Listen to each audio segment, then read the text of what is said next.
引起嘅肝臟感染，要小心唔好同甲型肝炎嘅患者咧，或者乙型肝炎嘅撈亂。甲型肝炎通常係經由受感染嘅食物啦、水啦傳播，而乙型肝炎咧傳播嘅途徑咧就同艾滋病毒 HIV 差唔多，好似丙型肝炎病毒一樣。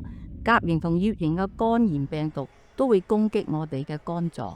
我哋嘅肝臟係一個好重要嘅器官，負責超過500種功能，幫我哋清潔嗰啲血液啦，仲係消化入邊扮演重要嘅角色。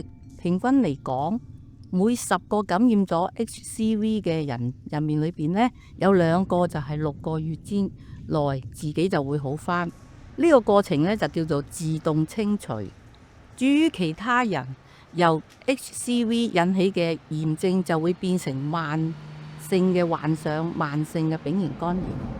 病毒會造成肝纖維化啦，即係有啲疤痕組織嘅肝細胞之間形成同積聚，個肝就會萎縮。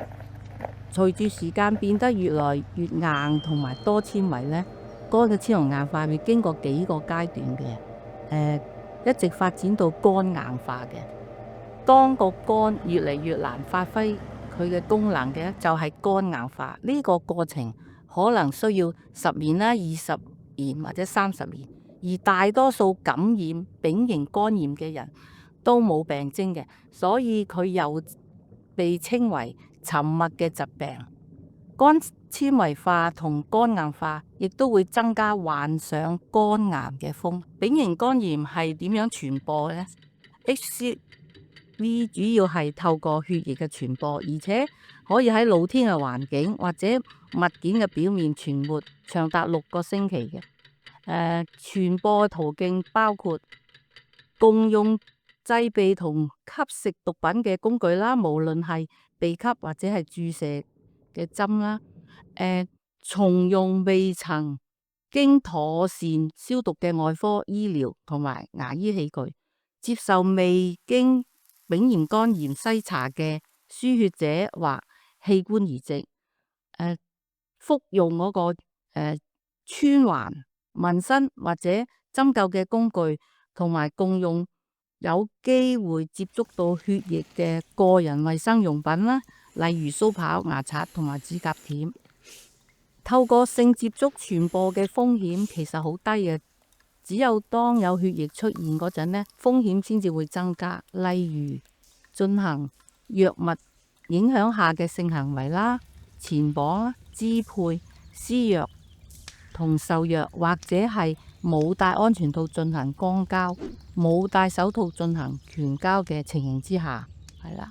咁母嬰生產呢嘅風險傳播風險係比較低嘅。咁樣要預防丙型肝炎傳播，就要吸毒嘅時候使用消毒即棄嘅工具，確保紋身同穿環用嘅工具係消毒同即棄，使用自己嘅個人衛生用品。進行性行為時使用安全套同埋口腔阻隔膜。如果你覺得自己有風險呢，就應該去檢查一下啦。丙型肝炎有冇得醫㗎？感染丙型肝炎嘅人可以透過治療康復，按照藥物同個人肝臟健康狀況嘅唔同嘅呢，患者需要每日要用1至3粒藥，持續2到3個月。呢種治療嘅有效率超過98%，而且好少有副作用嘅嚇。感染咗丙型肝炎嘅人可以透過治療康復，按照藥物同個人嘅肝臟健康情況嘅唔同啦，患者需要每日服用1到3粒嘅藥，持續2到3個月嘅。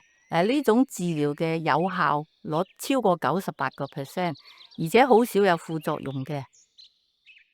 要小心，同有疫苗可以預防嘅甲型同乙型嘅肝炎係唔同嘅。目前冇疫苗可以保護你免疫嘅 HCV 感染嘅，接受治療好翻嘅人呢，並唔會產生對病毒嘅免疫力嘅。所以如果你治療之後再次接觸到丙型肝炎病毒呢，仲係有機會再次受感染嘅。快啲分享呢條片俾你身邊嘅朋友啦，一齊努力消除丙型肝炎。